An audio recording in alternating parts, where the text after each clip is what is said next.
Kita pernah mengulas tentang season-season paling berpengaruh untuk masing-masing franchise-nya. Dan kini, giliran Ultraman yang akan kita bahas. Franchise TV Pahlawan Ultra ini memang bisa dibilang punya jam terbang yang sangat tinggi dan telah menghasilkan banyak sekali season, serta movie dan juga spin-off sepanjang lebih dari setengah abad. Maka dari itu, kita akan mengulas season-season televisi yang mempengaruhi season lain ke depannya, baik dari segi perspektif cerita maupun langkah produksi yang mereka terapkan.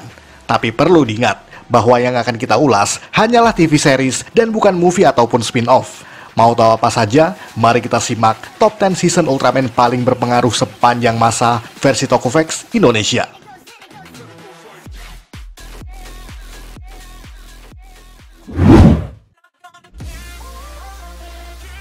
Ultraman Ginga. Season yang masuk dalam rangkaian New Ultraman Red Sudan ini mungkin jadi urutan ke-10 untuk influence-nya pada era digital saat ini. Tentunya, bukan semua tanpa alasan yang masuk akal. Karena dalam season anniversary ke-50 Suburaya Production ini, segalanya dikonsepkan mirip dengan franchise pesaingnya, yakni Kamen Rider dan juga Super Sentai. Karena dalam season Ginga, kini mereka lebih mengkonsepkan pada kisah-kisah yang jauh lebih ringan, serta berfokus pada toy selling seperti penjualan Spark Doll dan juga perangkat-perangkat henshin lainnya. Kita bisa melihat bahwa langkah merchandising gaya toy company sepertinya coba ditiru oleh Suburaya demi penyesuaian selera pasar pada era 2010-an tersebut. Bahkan pesawat-pesawatan attack team era lama sudah mulai dipinggirkan oleh mereka. Meskipun season Ultraman Ginga S mencoba sedikit menghadirkannya kembali. Apalagi plot ceritanya yang kini lebih berfokus pada anak remaja ketimbang orang dewasa dengan profesi-profesi tertentu, yang merupakan kiat penyesuaian dengan kompetitor yang sudah jauh lebih kreatif dari segi penceritaan. Jadi bisa dibilang bahwa season ini adalah titik awal gaya baru dalam berbagai aspek, yang kemudian banyak ditiru oleh season-season selanjutnya.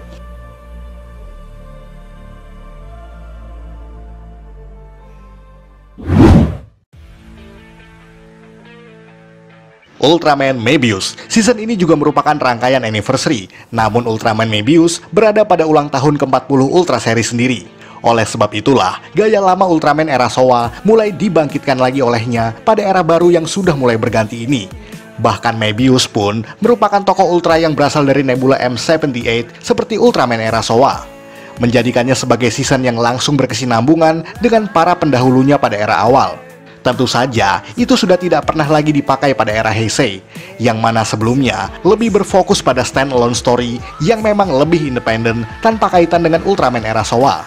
Bahkan dalam season ini kita kedatangan para veteran Ultra yang menjadi bintang tamu pada episode tertentu, ataupun untuk versi movie-nya, membuat penonton yang akrab dengan tokoh-tokoh tersebut menjadi bernostalgia sesaat. Hal itu juga mempengaruhi season atau movie lain setelahnya. Bahkan Ultraman Ginga dan penerus-penerusnya pun sedikit mencoba mengulang formula Mebius untuk mengakrabkan diri dengan kisah-kisah dan tokoh Ultraman era Showa.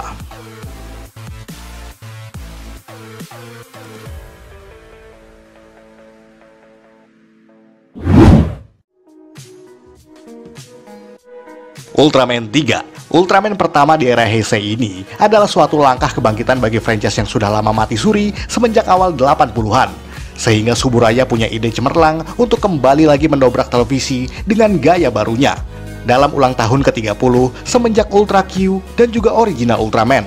Ultraman 3 merupakan standalone story yang berbeda jauh dengan senior-seniornya di era Showa, seperti menghadirkan cerita pada alternatif universe dan juga alternatif timeline.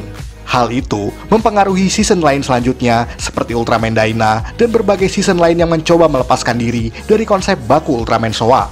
Bahkan warna Ultraman yang biasanya cuma kombinasi merah dan silver kini diubah drastis, yang tentu saja memadukannya dengan warna biru. Style baru ini juga mempengaruhi warna Ultraman di season lain, yang tentu saja untuk lebih berani berkreasi. Alhasil, penjualan mainan untuk season 3 menjadi sangat luar biasa tingginya pada saat itu, yakni sekitar 218,2 juta yen atau sekitar 27 miliar rupiah pada tahun 1996. Dan terus meningkat hingga akhir 90-an menjadi 630 miliar rupiah, menjadikannya punya modal yang cukup untuk meneruskan franchise ini sampai tahun-tahun selanjutnya.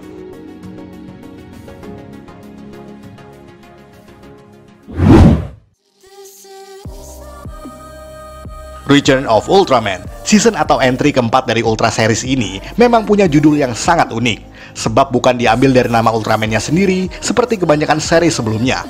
Bahkan protagonis Ultra di sini masih belum punya nama hingga tahun 1984, jauh setelah serialnya tamat. Return of Ultraman atau Kaite-Kita Ultraman adalah versi reboot dari original series, yang kemudian berakhir menjadi series terbaru dengan konsepnya tersendiri.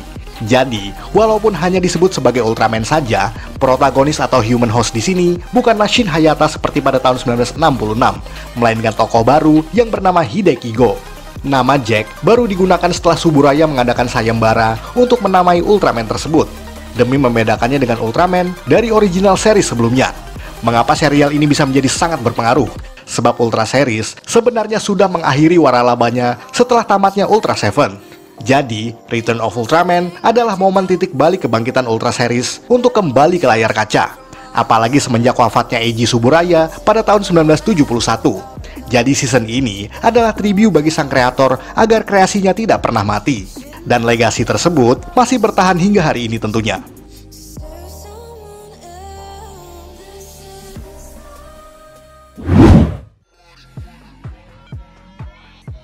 Ultraman Leo. Ultraman yang satu ini pernah jadi masa kecil anak-anak 90-an di Indonesia, sebab memang pernah ditayangkan di salah satu stasiun TV nasional. Namun lepas dari itu semua, ternyata Ultraman Leo memiliki segmentasi audiens yang lebih dewasa, sebab memiliki tema dan nuansa yang sangat kelam dan lain dari biasanya, dengan plot horror, thriller, dan juga suspense yang memang sangat menegangkan, membuatnya bahkan jauh lebih kelam daripada Ultra Seven. Namun bagaimanapun dark dan kelamnya series ini, masih ada episode-episode bertema dongeng yang diperuntukkan bagi anak-anak, serta sisipan humor-humor yang cenderung membuat nuansanya sedikit lebih ringan, membuat series yang satu ini memiliki paket lengkap untuk semua usia. Dan hal itulah yang membuat series ini sangat berpengaruh bagi franchise Ultra Series. Ultraman Leo pun memiliki origin tokoh yang berbeda dengan sebelumnya, sebab Leo memang berasal dari planet yang juga berbeda dari kebanyakan Ultraman sebelumnya. Hal itu pun menjadi standar yang baik, sebab tidak melulu menyuguhkan origins yang sama terus-menerus, sehingga bisa mendobrak status quo dan membuat franchise ini bisa lebih kreatif lagi.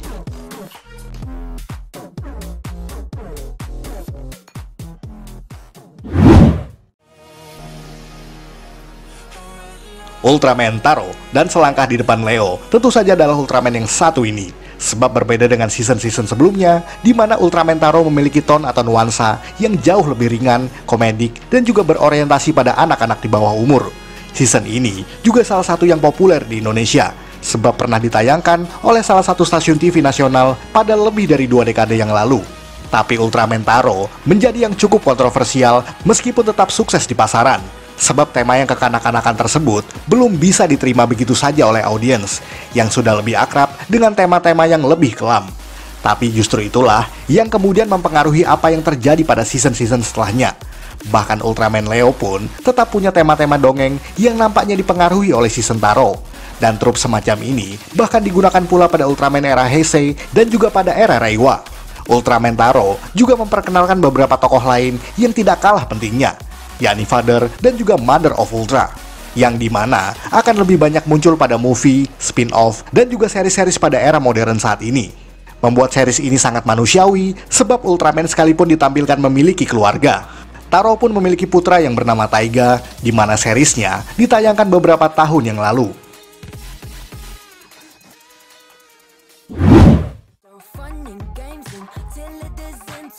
Ultraman Ace. Series ini merupakan entry kelima dari Ultra Series yang disiarkan pada tahun 1972, di mana pada era tersebut, Suburaya sudah punya pesaing handal, yakni Toei Company dengan Kamen Rider Series.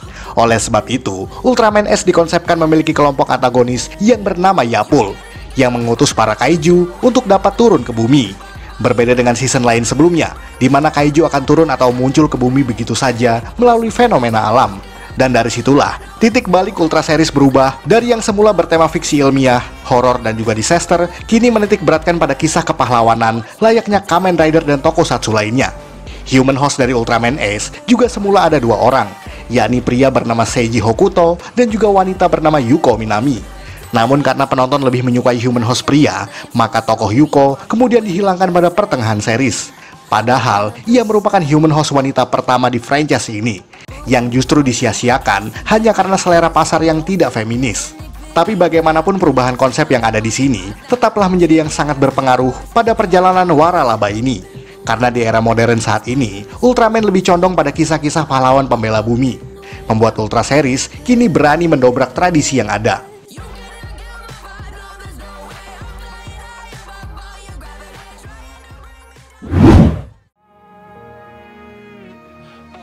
Ultra Seven, dan yang satu ini merupakan Ultraman yang sangat populer, sebab rating series ini yang justru lebih tinggi daripada sebelum-sebelumnya.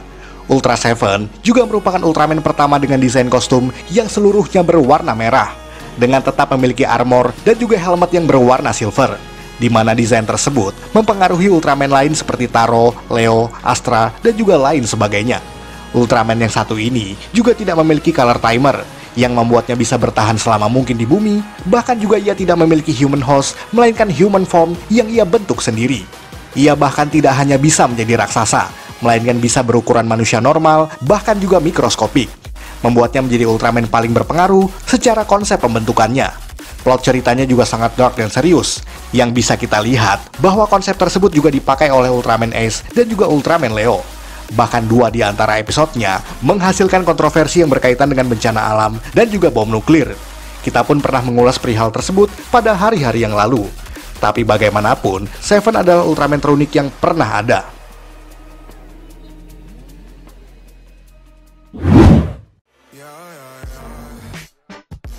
Ultra Q, dan urutan kedua ini justru adalah season paling pertama yang satu ini, dan sangat ironis, sebab di season perdananya belum ada pahlawan Ultra sama sekali.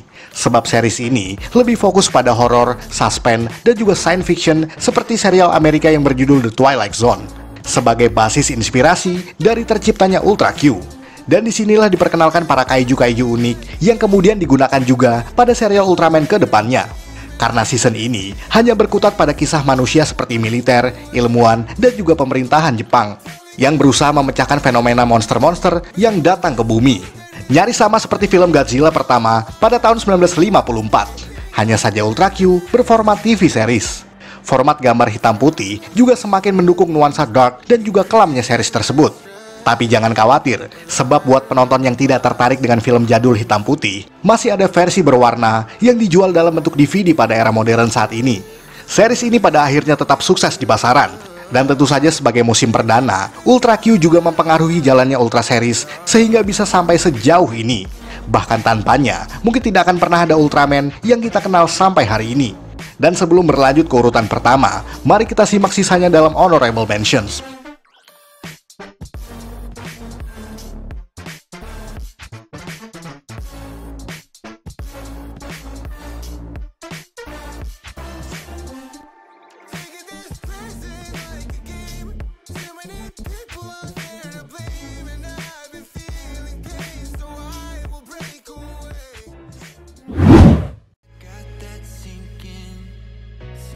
Ultraman, dan yang menjadi pionir akan suksesnya Ultra Series adalah series kedua yang satu ini.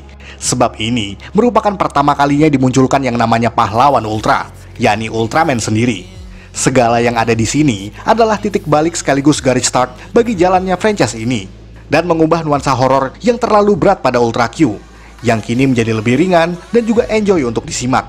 Karena kini manusia punya jawaban bagaimana cara mengalahkan kaiju raksasa, yakni dengan makhluk yang ukurannya sepadan dengan para monster tersebut. Dan di sini, tradisi attack team juga mulai diperkenalkan dan terus digunakan pada season-season kedepannya, dengan kisah manusia yang lebih sentral dan difokuskan pada sang protagonis, di atas kisah-kisah horor dan juga suspense yang selama ini kita kenal. Desain Ultraman juga sangat ikonik dan menjadi hal yang diingat dari negara Jepang di samping Godzilla jika kita bicara soal tokoh fiksional. Sebab bagaimanapun, Ultraman adalah ikon hiburan televisi Jepang dan Asia oleh masyarakat di belahan dunia barat. Bahkan desain tersebut juga mempengaruhi bagaimana kreator di belakang layar untuk membuat kostum baru di season-season setelahnya. Oleh sebab itulah, tanpa Ultraman ini, mungkin layar kaca tokusatsu tidak akan menjadi sehebat seperti hari ini.